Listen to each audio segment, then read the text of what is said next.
오늘 본문 마태복음 2장은 헤로드 왕이 동방박사들의 이야기를 듣고 종교 지도자들을 부릅니다. 그러면서 유대인의 왕이 어디서 나느냐 이렇게 묻는데 대답이 5절에 나오죠. 이르되 유대 베들레헴이오니.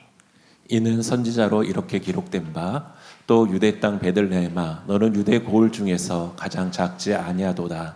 내게서 한 다스리는 자가 나와서 내 백성 이스라엘의 목자가 되리라 하였습니다. 자, 이 헤롯 왕의 질문에 이 당시 종교 지도자인 대제사장과 서기관들은 미가서 5장 2절의 말씀을 인용해서 베들레헴이다라고 이야기를 합니다. 자, 이처럼 성경을 너무 잘 알고 있어요. 이 서기관들, 이 종교 지도자들. 그러나 막상 예수님이 탄생하신 그 자리에 그들은 없었습니다. 자, 이들은 베들레헴에서 예수님이 탄생한다는 것을 누구보다 먼저 알고 잘 알고 있었지만 머리로만 알았지 찾아갈 마음이나 찾아갈 손과 찾아갈 발이 없었다는 것입니다. 야고보서 2장 19절에 보면 내가 하나님은 한 분이신 줄 믿느냐? 잘하는도다. 귀신들도 믿고 떠느니라. 자, 야고보서에 의하면 귀신도 아는 믿음이 있습니다. 바로 머리로만 아는 믿음. 알기는 알지만 손과 발이 없는 믿음. 이건 귀신도 있다는 것입니다. 그러면서 야고보서 2장 26절에 영혼 없는 몸이 죽은 것 같이 행함 없는 믿음은 죽은 것이니라 죽은 믿음을 말씀하고 있는 것입니다. 사랑하는 성도 여러분, 우리가 성경을 공부하는 것은 주님을 알고 주님을 만나기 위해서 성경을 배우는 것입니다. 그런데 이것을 단 지식으로만 그냥 머리로만 배우고 예수님을 만나지 못한다면은 이것은 죽은 믿음이 된다는 사실을 잊지 마시기를 바랍니다. 지난주에 저희 교회는 성경 공부 수료식을 가졌는데요. 새해에는 더 많은 분들이 성경 공부에 참여하실 수 있기를 주님의 이름으로 축복합니다. 그리고 이왕 성경 공부하는 거 지식적인 것을 위한 성경 공부가 아니고 주님을 만날 수 있는 그런 살아있는 성경 공부가 되시기를 주님의 이름으로 축복합니다. 우리가 요즘 새벽에 나누는 말씀이 욥기서인데요. 자, 우리가 욥을 통해서 배워야 될 교훈이 뭘까요? 이 고난당하는 사람을 어떻게 위로할 수 있을까? 욥의 세 친구들이 막상 욥을 위로한다고 와놓고는 욥을 더 어렵고 힘들게 만들고 있는 것을 우리가 계속해서 지금 보고 있습니다. 그런데 오늘 욥기서 33장의 경건 말씀에 보면은 엘리후라는 사람이 또 등장을 하는데요. 우리 31절 같이 한번 봅니다. 욥이여 내 말을 귀담아 들으라. 잠잠하라. 내가 말하리라. 만일 할 말이 있거든 대답하라. 내가 기쁜 마음으로 그대를 의롭다 하리니 그대는 말하라. 만일 없으면 내 말을 들으라. 잠잠하라. 내가 지혜로 그대를 가르치리라. 자, 이 엘리후 역시 다른 친구들과 마찬가지로 욥의 고난을 죄의 결과로 보고 인과응보의 논리로 정죄하고 있다는 것입니다. 참 우리가 이것을 볼 때 우리가 믿고 있는 친구 아무리 중마고구라 할지라도 그 친구가 우리를 다 이해하지 못합니다. 우리를 다 위로하지 못합니다. 우리의 진정한 친구, 영원한 친구는 중보자 되시는 예수 그리스도이심을 믿으시기를 바랍니다. 그래서 마침내 여러분 이 고난을 통하여 하나님께서 여러분을 단련하신 후에는 욥의 고백처럼 정금과 같이 단련되어 여러분들을 영화롭게 하실 것을 믿으시기를 바랍니다. 사랑하는 성도 여러분, 오늘 우리가 보고 있는 욥기의 주제는 우리가 고난의 이유를 다 알 수 없다는 것입니다. 아무리 성경을 열심히 공부해도 우리가 하나님의 뜻을 다 알 수 없습니다. 그러므로 우리는 끝까지 겸손해야 된다는 것입니다. 우리가 고난당하는 자를 위로하려면 어떻게 해야 될까요? 이 침묵할 때와 말할 때를 구분할 수 있어야 됩니다. 참된 용기라는 게 정말 말해야 될 때 말하는 것, 이것이 참된 용기지만 정말 침묵해야 될 때 끝까지 침묵하는 것도 참된 용기입니다. 여러분, 왜 반려동물이 위로가 되는 줄 아세요? 제 아내에 의하면 말을 못하기 때문이래요. 듣고 보니까 이해가 되더라고요. 대화의 핵심은 상호 소통이 있지 않습니까? 그런데 이게 대화를 하는데도 이게 소통이 안 된다면 차라리 침묵하는 게 낫다는 거죠. 대화는 듣는 데서부터 시작되는 것입니다. 탈무드에 보면 왕이 두 신하에게 명령을 내립니다. 한 신하에게는 너는 이 세상에 가서 가장 선한 것을 찾아와라. 그리고 또 한 신하에게는 너는 이 세상에 가서 가장 악한 것을 찾아와라. 그랬더니 얼마 후에 두 신하가 답을 가지고 왔는데 그 답은 똑같은 답이었습니다. 무엇이었을까요? 바로 혀, 말이었다는 것입니다. 독일의 유명한 시인 하이니히 하이네는 말이 가진 힘은 죽은 이를 무덤에서 불러낼 수도 있고 산 사람을 땅에 묻을 수도 있다, 이런 말을 했습니다. 그렇습니다. 여러분, 말이라는 게 우리 속담에도 천냥 빚을 갚기도 하지만 천냥 빚을 지게도 만들 수 있다는 것입니다. 그렇다면 과연 나는 어느 쪽일까요? 여러분, 이 말이 돈이 드는 게 아니잖아요. 돈 드는 것도 아닌데 누군가의 상처를 치유하는 말을 하는 사람이 있는가 하면 누군가에게 상처를 줄 수도 있다. 인생을 바꿀 수 있는 것이 말에 있다는 것입니다. 제가 얼마 전 정형외과에서 이 체외 충격파 치료를 받았는데요. 받아보신 분들 아시겠지만 이 체외 충격파가 아픈 데다가 충격을 줘가지고 치료하는 방법입니다. 아픈 데 충격을 주니까 이게 얼마나 아픈지, 근데 참아야 된다는 거예요. 그리고 이게 안 아파야 다 나은 거랍니다. 생각해 보니까 우리 몸만 그런 게 아니라 마음도 그래요. 마음도. 때로는 어떤 사람이 말로 우리가 충격을 줘서 상처를 받기도 하지만 그냥 상대방이 스쳐 지나간 거예요. 스쳐 지나간 건데 상처를 받는 사람도 있다는 겁니다. 그냥 바람만 불어도 상처받는 사람이 있죠. 이거는 그 사람의 문제가 아니라 내 문제죠. 내가 약해서 상처받는 건 아니겠습니까? 이런 경우에는 처방이 달라야 되는 것입니다. 그래서 항상 우리 마음에도 이 충돌 방지 에어백을 장착을 하셔야 되는데 안으로는 이 맷집 훈련도 필요하다. 맷집 훈련이 되어야 됩니다. 방어가 중요하죠. 제가 예배 전에 잠깐 기사를 봤는데 김민재 선수가 처음으로 패배했어요. 뮌헨이 1대5로 대파해가지고 시즌의 첫 패다라는 기록이 딱 뜨더라고요. 공격만 중요한 것이 아니라 수비 얼마나 중요합니까? 방어 얼마나 중요합니까? 우리의 마음도 마찬가지예요. 사랑하는 성도 여러분, 우리가 이 욥기를 보면서 중요한 원칙 하나를 생각한다면 어떤 걸 이야기할 수 있을까요? 이 고난에 대한 우리가 태도가 중요한데 이 자신에 대한 고난은 우리가 회개하는 차원에서 봐야 되고 다른 사람에 대한 고난은 위로하는 차원에서 봐야 된다는 것입니다. 그런데 항상 문제는 어디서 생길까요? 이걸 거꾸로 하니까, 거꾸로 보니까 문제가 생긴다는 거예요. 결국 이 엘리후와 욥의 세 친구의 문제는 욥을 이해하지 못하면서도 자기 생각으로 판단한 겁니다. 그게 문제였어요. 차라리 몰랐다면 정죄하지 않았을 텐데 안 게 문제였어요. 알수록 더 겸손해야 되는 것인데 성경을 더 많이 알수록 더 하나님을 의지해야 되는 것인데 이 교만함이 문제였다는 것입니다. 사랑하는 성도 여러분, 예수님을 십자가에 못 박은 장본인이 누구입니까? 물론 우리 자신이죠. 그러나 성경을 모르는 사람이 아니라 성경을 가장 많이 아는 대제사장과 서기관과 이 바리새인들이 예수님을 십자가에 못 박았다는 것입니다. 그러므로 우리가 예수님을 믿되 머리로 믿으시면 안 되는 거예요. 앉아서 머리로만 성경 공부하시면 안 된다는 것입니다. 그럼 주님을 십자가에 못 박을 수 있는 거예요. 그래서 예수님은 어떻게 믿어야 됩니까? 머리를 통해서 가슴으로 믿어야 되는 것입니다. 손과 발로 믿어야 되는 것입니다.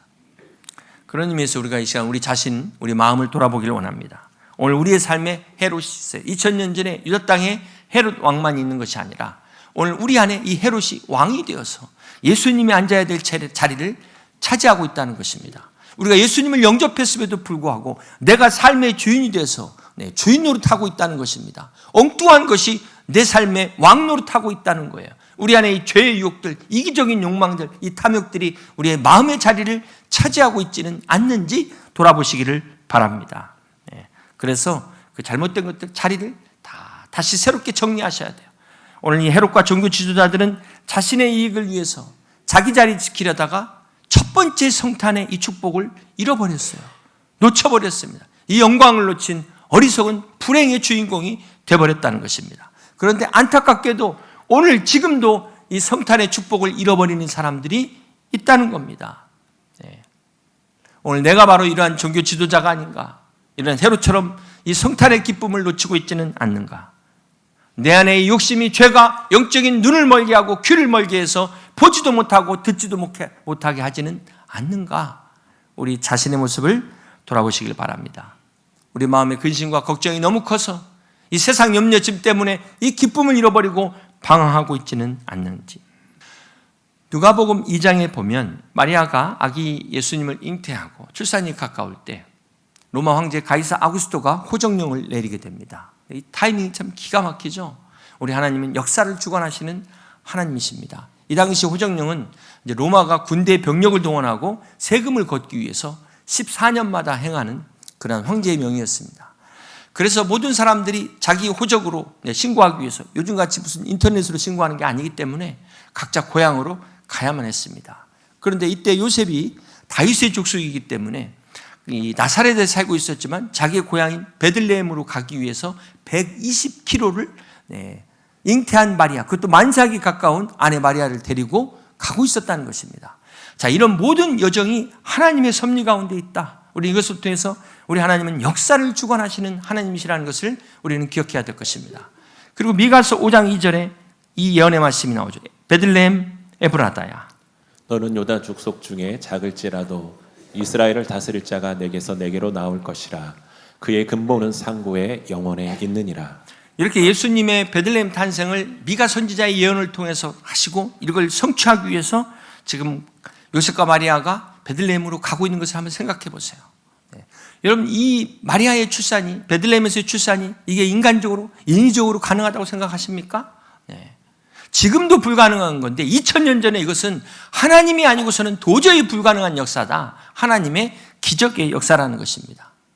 이 베들레헴이라는 원뜻이 떡집이라는 뜻이죠. 우리말로 하면 밥집이라는 뜻인데 떡집이라는 그런 뜻입니다.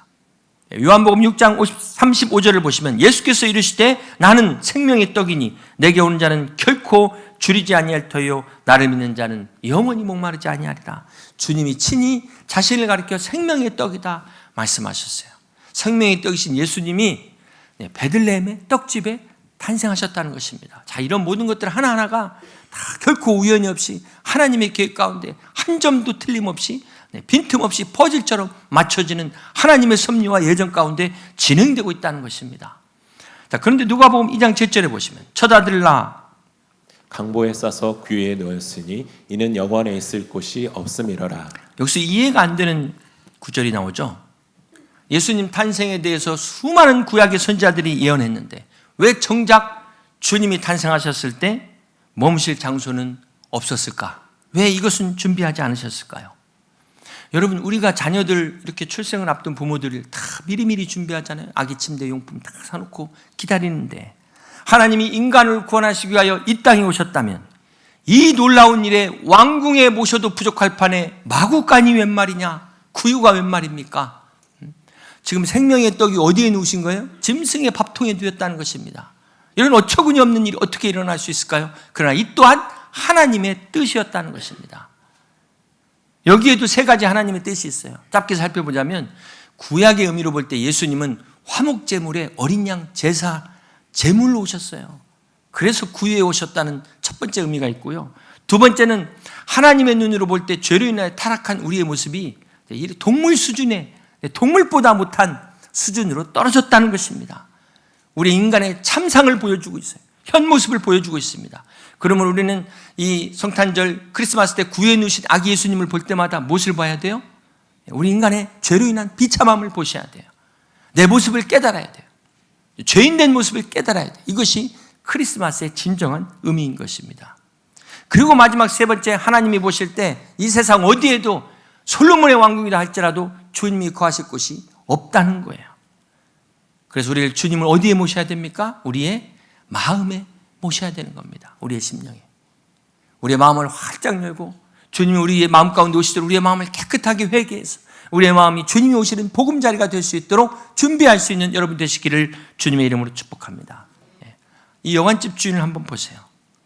지금 아기 예수께 경배하기 위하여 그 먼 길을 찾아온 동방의 박사들이 있는가 하면은 이 여관의 주인들은 예수님이 자기 집 앞에 오셔서 자기 문을 두드렸잖아요. 자기 집 문을 두드렸는데 이 성탄의 복을 놓쳤다는 거예요. 굴러 들어온 복을 발로 차버린 겁니다. 이 이야기가 2000년 전의 이야기가 아니라 남의 이야기가 아니라는 거예요. 지금 일어나고 있는 어쩌면 오늘 우리의 이야기일 수도 있다는 것입니다. 혹 우리가 이 여관 주인들처럼 너무 바빠가지고 너무 분주해서 혹이나 돈 때문에 사업 때문에 이 성탄을 놓치고 있지는 않습니까? 자식들 때문에 여러분의 계획 때문에 성공 때문에 우리 앞에 찾아오신 예수님을 외면하고 있지는 않습니까? 요한복음 1장 9절은 말씀합니다. 참빛 곧 세상에 와서 각 사람에게 비추는 빛이 있었나니 그가 세상에 계셨으며 세상 그로 말미암아 지은 바 되었을 때 세상이 그를 알지 못하였고 자기 땅에 오매 자기 백성이 영접하지 아니하였으나. 그렇습니다. 지금도 마찬가지예요. 주님이 자기 땅에 오셨음에 자기 백성이 영접지 아니한 것처럼 세상에서 지금 먹고 사는 게 중요해서 먹고 사는 게 바빠서 영혼과 구원은 아랑곳하지 않고 관심이 없다는 것입니다. 크리스마스라고 오히려 세상이 더 화려하고 요란하게 떠드는데 정작 주인공인 예수님은 온데간데 없고 엉뚱한 사람들이 잔치를 즐기고 있다는 거예요. 사랑하는 성도 여러분, 하나님의 마음이 얼마나 아프시겠습니까? 사랑하는 여의도 침례교회 성도 여러분, 이 크리스마스는 하나님이 우리에게 주신 최고의 선물입니다. 사랑의 선물입니다. 우리는 그 주님께 우리의 안방을 내어드릴 수 있는 그런 성탄절이 되시길 주님의 이름으로 축복합니다. 나의 가장 소중한 그 안방, 그것을 주님께 내어드릴 수 있는 그런 크리스마스가 되실 수 있기를 주님의 이름으로 축복합니다. 그렇다면 우리가 예수님을 만나기 위해서 이 복된 성탄절이 되기 위하여 어떻게 해야 될까요? 동방의 박사들이 아기 예수를 경배하기 위하여 별을 보고 찾아오는데 이 동방의 박사들이 페르시아의 박사였을 것이다. 그래서 베들레헴까지 거리는 대략 2000km라고 학자들이 이야기합니다. 그 당시에 그 2000km가 되는 그 먼 길을 산을 넘고 강을 건너서 낮에는 사막의 뜨거운 태양을 견디고 겨울에는 그 추위를 이겨내고 그들이 베들레헴까지 찾아간 이유가 무엇이었을까요? 마태복음 2장 2절의 말씀, 유대인의 왕으로 나신 이가 어디 계시냐? 우리가 동방에서 그의 별을 보고 그에게 경배하러. 그렇습니다. 경배하기 위하여, 예배하기 위하여 그 먼 길을 찾아왔다는 것입니다.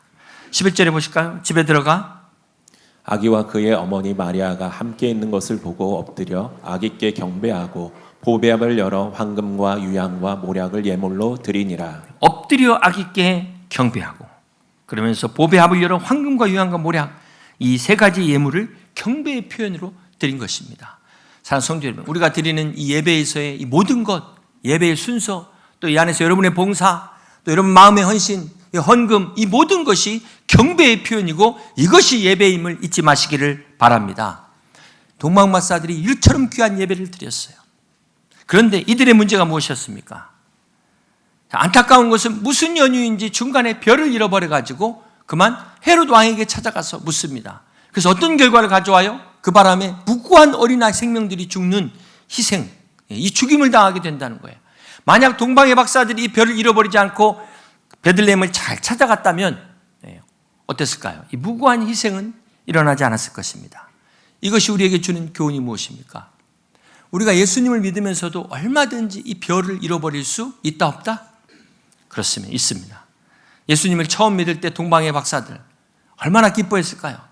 그 믿음의 길을 출발할 때 얼마나 성령 충만했을까요? 그런데 가다 보니까 산을 넘고 강을 건너서 너무 힘들다 보니까 내가 이게 지금 뭔 짓이냐?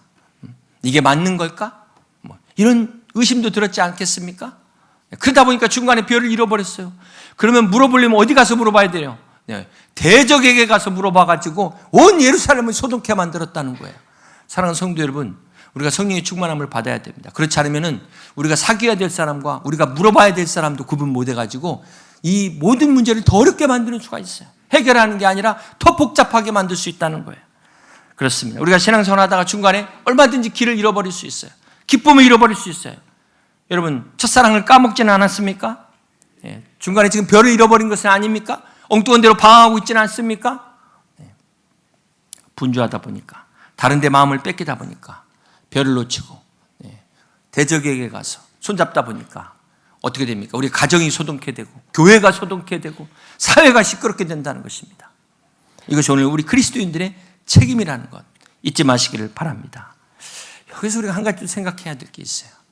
왜 하나님께서 우리 그리스도인들에게 고난을 허락하실까? 이게 욥기서의 또 주제이기도 한데요. 자, 시간 관계상 결론만 말씀드리자면 여러분, 별은 언제 잘 보이죠? 깜깜할 때, 깜깜해야 더 잘 보입니다. 이게 무슨 말일까요? 우리가 하나님의 자녀인데도 하나님이 고난을 허락하신 이유는 별을 보게 하시기 위함이다. 별을 발견해야 돼요. 그게 고난을 해결하는 비결입니다. 고난에서 빨리 나오는 비결이에요. 여러분이 고난 가운데 있다면 하나님께서 별을 보게 하시기 위함이다.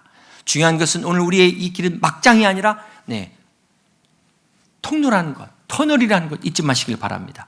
그래서 우리가 이 별을 보고 갈 때 마침내 동이 트는 새벽이 올 것입니다.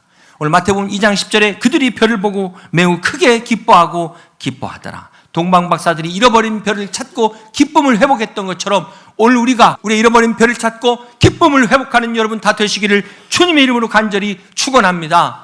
그래서 내가 그리스도를 찾았다. 내가 다시 한번 구원의 기쁨을 회복했다. 이 기쁨, 이것이 바로 성탄에서부터 시작되는 기쁨입니다. 이것은 하나님이 우리에게 주신 인생의 최고의 기쁨인 것입니다. 이 땅에서 인류가 맛볼 수 있는 하늘의 기쁨, 하늘나라의 기쁨, 천국의 기쁨이 성탄의 기쁨인 것을 믿으시길 바랍니다. 오늘 여러분과 여러분의 가정에 이 기쁨이 충만하시기를 주님의 이름으로 간절히 축원합니다. 동방의 박사들은 이렇게 중간에 길을 잃어버렸지만 다시 별을 찾고 별이 인도하는 대로 순종해서 마침내 아기 예수께 경배하게 됩니다. 그리고 나서 마태복음 2장 12절입니다. 그들은 헤로데게로 돌아가지 말라 지시함을 받아 다른 길로 고국에 돌아가니라. 그렇습니다. 처음에도 하나님의 말씀대로 순종하여 이렇게 예수님께 경배한 동방박사들은 마지막에도 끝까지 하나님의 인도하심에 순종합니다.